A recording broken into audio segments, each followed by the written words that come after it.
Welcome to our YouTube channel Exam Family. Today I would like to teach you baby I objective of class 12th. Chapter name My Grandmother House. You know the chapter name is My Grandmother House. Let's see the objective of My Grandmother House. You know the writer of the My Grandmother House is Kamla Das. Let's see the first question is on your screen. Okay. Your first question is Summer in Grass. Summer in Grass is a collection of poem by Summer in Kolkata, ठीक ना. Summer in Kolkata is a collection of the poem by summer in Kolkata जो है ये किसके collection का कविता यानी किसका कविता है, तो ये कमला दास का कविता है समर इन कोलकाता. ये क्या लिखा हुआ है, summer in Kolkata is collection of the poems by Kamala Das. Next question we will see. Your question number is 2 and the question is Kamala Das was born in.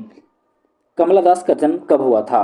कमला दास का जो जन्म है वो 1934 में हुआ था. कब हुआ था, 1934 में कमला दास का जन्म हुआ था. Next question, question number 3, long question, so we will see. Which figure of speech has been used in my grandmother's house? कौन फिगर ऑफ स्पीच का प्रयोग किया गया है माई ग्रैंड मदर हाउस में, ये बताना है, ठीक ना. तो ये सिमिली याद रखेंगे. सिमिली जो फिगर ऑफ स्पीच है उस सिमिली फिगर ऑफ स्पीच का प्रयोग किया गया है माई ग्रैंड मदर हाउस में. बढ़ते हैं अगले प्रश्न की ओर. अगला प्रश्न है आपका द स्पीकर ऑफ, एक minute, the speaker of my grand mother house is proud of dash. जो स्पीकर है, जो बोलने वाली है इस माई ग्रैंड मदर हाउस का, ठीक ना, वो प्राउड करती है किस पर, अपने आप को गर्व महसूस करती है. तो हर पेरेंट्स पर, हर ग्रैंड मदर पर, या हर अंकल्स पर, या नॉन ऑफ दीज. तो ये जो ग्रैंड मदर है, ठीक ना, यानी दादी माँ का घर, ग्रैंड मदर हाउस मेरी दादी माँ का घर, इस पर है, इसलिए इसका राइट आंसर होगा बी, ग्रैंड मदर. बढ़ते हैं अगले प्रश्न की ओर. प्रत्येक प्रश्न एग्जाम की दृष्टिकोण से भी आए हैं, तो आप एक ही प्रश्न को नहीं छोड़ेंगे, सही प्रश्न को आप बारीकी से देखेंगे. को देखते हैं क्वेश्चन नंबर 5. कहता है when did the speaker of my grand mother house live with her grand mother. प्रश्न को समझिए. कहता है व्हेन डिड, कब, the speaker of my grand mother house, जो स्पीकर है माई ग्रैंड मदर हाउस की, लिव रहती थी with her grand mother house, ठीक ना. कब जो लेखिका है वो कब अपनी दादी माँ के घर पर उसके साथ रहती थी. ओके, तो ड्यूरिंग हर चाइल्डहुड मतलब अपने बचपन के दिन में, during her adolescence, during her youth, none of these, यानी बचपन में रहती थी या युवा अवस्था में, ठीक ना, जवानी के समय बोल सकते हैं, या किशोरावस्था में, ठीक ना. यानी बचपन में रहती थी, किशोरावस्था में रहती थी, यानी बचपन में रहती थी, किशोरावस्था में रहती थी, या युवा अवस्था में रहती थी, कब रहती थी. तो उन्होंने अपनी कविता के माध्यम से ही बताया था कि मैं बचपन में अपने दादी माँ के घर पर रहा करता था, ठीक ना. तो इसका राइट आंसर हो जाएगा ए, ड्यूरिंग हर चाइल्डहुड, बचपन में. अगले प्रश्न की तरफ रुख कर रहे हैं. अगला प्रश्न जो है आपके स्क्रीन पर आसान प्रश्न है, देखिए. प्रश्न 6 है. कहता है कि my grand mother house published in. My grand mother house कब पब्लिश्ड हुई थी, तो याद रखेंगे वो डेट 1965 का दिन था, ठीक ना, यानी 1965 साल था. इस साल में my grand mother house published हुआ था, तो ऑप्शन हो जाएगा 1965. आगे बढ़ते हैं प्रश्न नंबर 7 की तरफ, ठीक ना. प्रश्न 7 कह रहा है कि my grand mother house is dash. My grand mother house ये है क्या. ये एक प्रकार का सॉनेट है, ये एक प्रकार का ऑड है, ब्लाड है, या लिरिक है, क्या है, ठीक ना. तो ये एक प्रकार का लिरिक है, याद रखेंगे. माई ग्रैंड मदर हाउस जो है ये एक प्रकार का लिरिक है. बढ़ते हैं अगले प्रश्न की ओर. अगला प्रश्न है, समझेंगे, थोड़ा लॉन्ग प्रश्न है. चलिए, प्रश्न है कि ड्यूरिंग हर, समझेंगे, ड्यूरिंग हर चाइल्डहुड मतलब अपन बचपन के दिन, द स्पीकर मतलब Kamala Das of my grand mother house, ठीक ना, माई ग्रैंड मदर हाउस की जो लेखिका है, लिव्ड विथ हर डैश, किसके साथ वो रहती थी, यानी बचपन में जो लेखिका है वो किसके साथ रहा करती थी? तो वो अपने दादी माँ के साथ उनके घर पर रहा करती थी। राइट जवाब होगा ऑप्शन ए, ग्रैंड मदर। बढ़ते हैं अगले प्रश्न की ओर। अगला प्रश्न है आपका 9 नंबर। प्रश्न कहता है कि my grand mother house published in, published in कब मतलब पब्लिश्ड हुआ था, ठीक ना? इन कोलकाता, समर इन कोलकाता में ये पब्लिश्ड हुई थी, याद रखेंगे। समर इन कोलकाता जो है इसमें माई ग्रैंड मदर पब्लिश्ड हुई थी। माई ग्रैंड मदर हाउस जो है वो समर इन कलकत्ता में पब्लिश्ड हुई थी। ओके, बढ़ते हैं अगले प्रश्न की ओर। प्रश्न है 10। क्या प्रश्न है? 10 नंबर प्रश्न है। प्रश्न कहता है कि who compose the poem my grand mother house. My grand mother house कविता किसके द्वारा कंपोज किया गया था, मतलब इसके राइटर कौन थे? तो ये इसके राइटर थे कमला दास। इसका राइट जवाब होगा ए, कमला दास। बढ़ते हैं अगले प्रश्न की ओर। अगला प्रश्न है, चलिए अगले प्रश्न की ओर बढ़ रहे हैं। देखिए प्रश्न है 11। कहता है who is the speaker in my grand mother house. कौन है speaker my grand mother house का, ठीक ना? यानी माई ग्रैंड मदर हाउस जो लिखने वाली है वो कौन है, उसका नाम आपको बताना है, ठीक ना?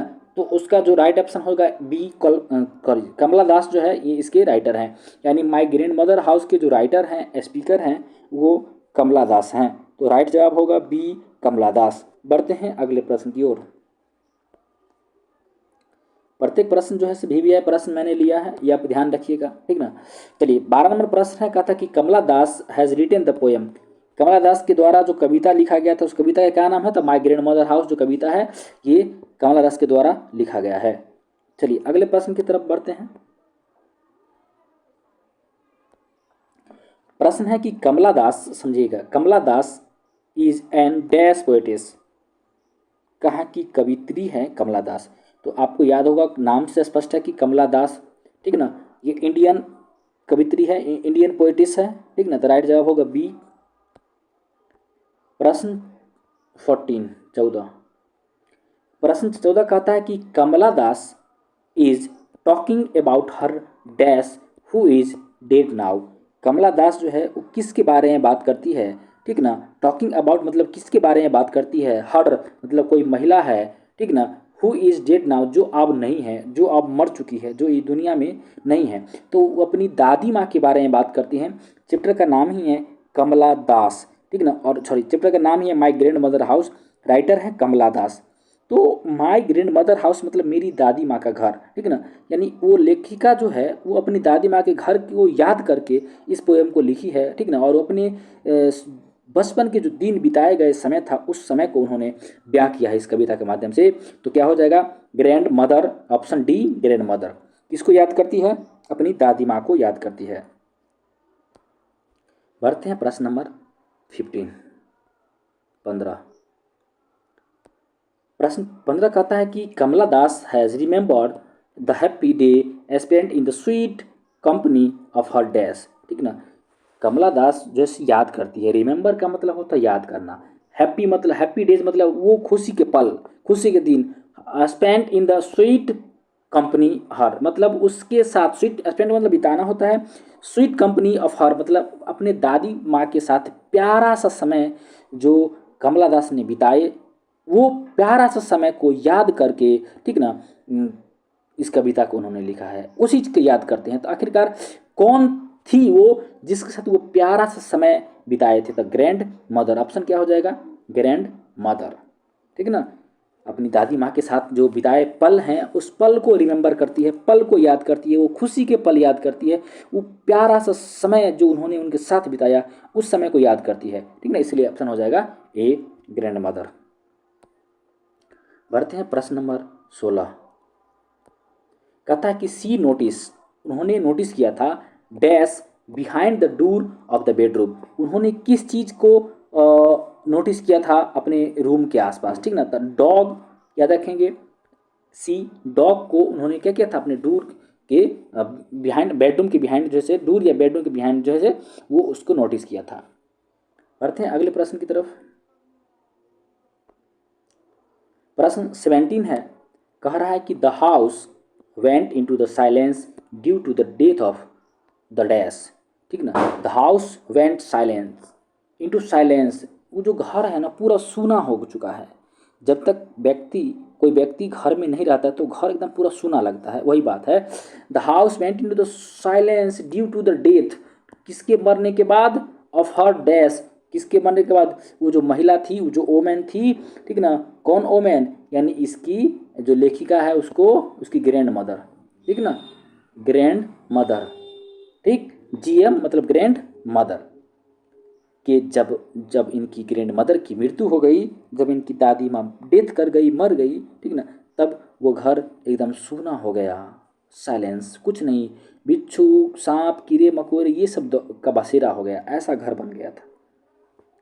चलिए बढ़ते हैं अगले प्रश्न की ओर। अगला प्रश्न है 18। क्या कह रहा है कि my grand mother house is an dash poem by Kamala Das, ठीक ना। ये एक कैसी कविता है, तो बिब्लियोग्राफिकल कविता है ये, सॉरी उल्टा बोला गया, हाँ सही है, बिब्लियोग्राफिकल है, ठीक ना, बिब्लियोग्राफिकल कविता है, ठीक ना। चलिए इसमें थोड़ा हल्का टाइपिंग मिस्टेक है, ठीक ना, इसको मैं हल्का, देखिए ये क्वेश्चन कहता है कि my grand mother house is dash poem by Kamala Das, ये ऑटोबायोग्राफिकल है, यानी बी सही जवाब है। ऑप्शन ऊपर नीचे लिखा हुआ है, आप ध्यान रखेंगे, ठीक ना। मैंने भी वही देखा कि बी तो सेकंड में होता है, लेकिन ऑप्शन थोड़ा उल्टा पुल्टा है, तो ऑटोबायोग्राफिकल पोएम है माई ग्रैंड मदर हाउस। याद रखेंगे, क्या याद रखेंगे, ये जो है आउटो ये इसका जो राइट जवाब होगा ये बी होगा, ये ऑटोबायोग्राफिकल, ठीक है ना, याद रखेंगे। ओके, बढ़े आगे, ऑटोबायोग्राफिकल पोएम है माई ग्रैंड मदर हाउस। बढ़ते हैं अगले प्रश्न की ओर। अगला प्रश्न है 19 नंबर है, ठीक ना। कहता है कि the poetess in the grand mother house begs at dash dudes, ठीक ना। तो ये स्ट्रेंजर डूड्स मतलब उसमें एक थोड़ा dudes, my grand mother house begs at dash dude, तो ये हो जाएगा स्ट्रेंजर्स डूड, यानी सी इसका राइट जवाब होगा, स्ट्रेंजर्स डूड। आगे बढ़ते हैं अगले प्रश्न की ओर। चलिए प्रश्न है 20 और 20 नंबर प्रश्न है, बस प्रश्न लास्ट कर रहा है। There is a house now far away where once I received love dash from the poem, ये कविता कहाँ से लिया गया है, ठीक ना। ये जो लाइन है, ये लाइन कहाँ से लिया गया, तो लाइन लिया गया है ये माई ग्रैंड मदर हाउस से, इसका राइट जवाब होगा सी। देखिए इस तरह के प्रश्न आपको जरूर देखने को मिलेगा, कविता से कोई लाइन ले लेगा और पूछेगा कि is taken from, is written by, या इज फ्रॉम द पोएम, ठीक ना, ये किस कविता का अंश है, ये कविता किस कविता से लिया गया है। तो जब तक आप कविता को बारीकी से नहीं पढ़िएगा तब तक आपको इस तरह के कन्फ्यूजन क्रिएट होते रहेगा, इसलिए आप कविता को थोड़ा बारीकी से पढ़िए, जब भी पढ़िए एकदम तन मन से पढ़िए, ठीक ना। बढ़ते हैं प्रश्न नंबर 21 और ये आज का अंतिम प्रश्न होगा, क्या अंतिम प्रश्न। चलिए अंत भला तो सब भरा, देखते हैं। Behind my bedroom doors like a brooding is written by, देखिए ड्यूरिंग माई बेडरूम डूड्स, ये सब की बात जब करेगा तो समझ जाइए कि सॉरी कमला दास के द्वारा ही लिखा गया है, ठीक ना। पूछ रहा है इज रिटन बाय, किसके द्वारा लिखा गया है, आप ऑप्शन दे दिया है 4 गो, इसमें क्या होगा, कमला दास राइट जवाब होगा। या इसमें दे सकता है कि ये टेकन फ्रॉम, तो चैप्टर का नाम दे देता तो वहाँ इससे ही प्रश्न पूछ सकता है। तो यानी 2 तरह के प्रश्न पूछ सकता है आपको, एक क्या, ये आपको एक लाइन दे देगा, आप पूछेगा इज रिटन बाय, आपको लेखक के नाम देगा 4 गो, उसमें से इस कविता के लेखक का नाम भी रहेगा, इसलिए यहाँ पर जवाब बी सही होगा। लेकिन पूछ सकता है कि ये लाइन दे करके पूछ सकता है इज टेकन फ्रॉम, तो यहाँ चैप्टर के नाम रहता, 4 गो चैप्टर का नाम, उसमें से एक सही होता जो माई ग्रैंड मदर हाउस रहता। तो आशा उम्मीद करते हैं कि आपको समझ में आया होगा, ठीक ना। मैंने 21 ऑब्जेक्टिव लिया जो कि मोस्ट इंपोर्टेंट ऑब्जेक्टिव था, ठीक ना। आप पूरे ऑब्जेक्टिव को देखिए और अपने एग्जाम की तैयारी को और एक नया आयाम दीजिए। फिर मिलते हैं एक और नए वीडियो के साथ, धन्यवाद।